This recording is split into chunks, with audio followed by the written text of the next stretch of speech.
we would hear, hip hop here in LA through a station called KDAY on the Mix Master show, which was DJ Tony G, which was he's like the Yoda of DJs here on the West Coast. Like he was the one that brought hip hop here to the West Coast, really.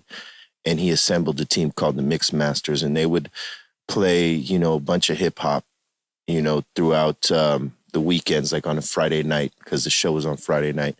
And they introduced us to whatever hip hop that we did not have here in Los Angeles, because what we had here, I think, was the Wrecking Crew, Egyptian Lover, Ice-T, and whatnot. But they were, being East Coast being the Mecca, they were injecting us with a bunch of, the East Coast flavor, which Run DMC came through that.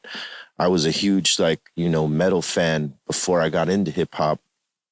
And when I heard Run DMC, it was different because they were using like rock guitars and calling themselves the king of rock and all this other stuff. And, but they were doing it in hip hop form, and something got me about it. And I became a fan of them.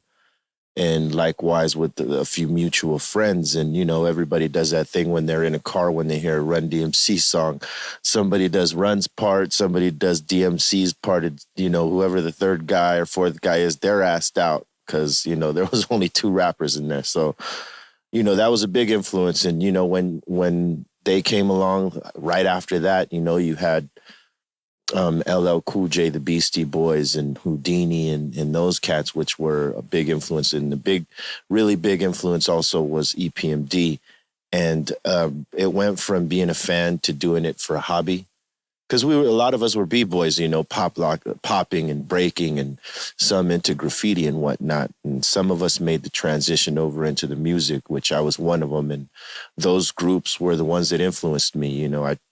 In the beginning, I was, emulating what these guys were doing, because it was our influence. And eventually I found my own style with our group, Cypress Hill. We all found our thing, our sound, and our style. But in the beginning, it was the influence from those guys for sure.